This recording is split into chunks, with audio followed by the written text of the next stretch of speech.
What's up, everyone? Welcome to the November 28th edition of DraftKings Tournament Plays, brought to you by BetMGM. I'm your host, Adam Scherer. You can follow me on Twitter at ShipMyMoney DFS.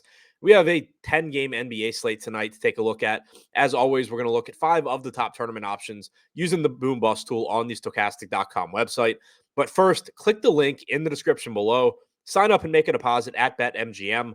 Place a $10 wager on any pregame World Cup money line and receive $200 in free bets if any team scores a goal. That doesn't mean any team in the game that you bet. It means any team in the World Cup. So you get $200 in free bets simply by placing a $10 wager on any World Cup money line before a game starts. Click the link in the description below to take advantage. Now, looking at the top 5 tournament options, number 5, Devin Booker, $9,600 price tag, point guard and shooting guard eligible. Chris Paul is out again tonight for Phoenix, and Booker is projected for 9% ownership with a 10% chance of being in the optimal lineup.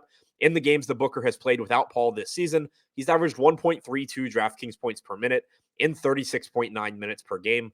Number 4, Jamal Murray, $7,000, point guard only, projected for 8% ownership with an 11% chance of being in the optimal lineup. Murray has averaged 1.05 DraftKings points per minute this season and is likely to play into the low 30s tonight. Number 3, Jalen Smith, one of the most volatile players on the slate. He's $4,700 in a favorable matchup against the Los Angeles Lakers. Smith is power forward eligible and only projected for 8% ownership with a 12% chance of being in the optimal lineup. He's averaged 0.96 DraftKings points per minute this season and 24.3 minutes per game over his last 10. Individually, in individual games, rather, there is a lot of volatility in his playing time. We've seen games recently where he plays 18 minutes in a competitive game. We've seen games where he plays, his last game actually, he played 30 minutes and would have played even more had the game been competitive to the end.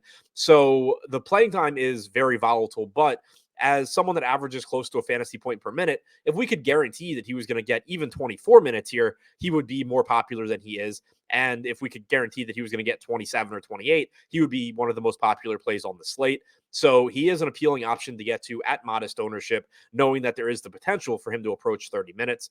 Number 2, Joel Embiid. He is questionable for tonight's game after missing the last few for the Sixers. If he plays, though, he's projected for 11% ownership with a 14% chance of being in the optimal lineup. Embiid is $10,800, and he has averaged 1.64 DraftKings points per minute with a 39.4% usage rate and 31.7% assist percentage in 488 minutes played without Tyrese Maxey or James Harden on the floor since the beginning of last season. And number 1, Jonas Valanciunas, $5,900 at center, projected for 8% ownership with a 16% chance of being in the optimal lineup.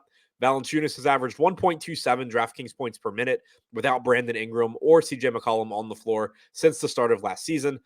Larry Nance is also questionable for tonight's game. If Nance were to miss this game, Joe Val's playing time increases as well. So to recap, the top 5 tournament options as things currently stand: number 5, Devin Booker; number 4, Jamal Murray; number 3, Jalen Smith; number 2, Joel Embiid; and number 1, Jonas Valanciunas.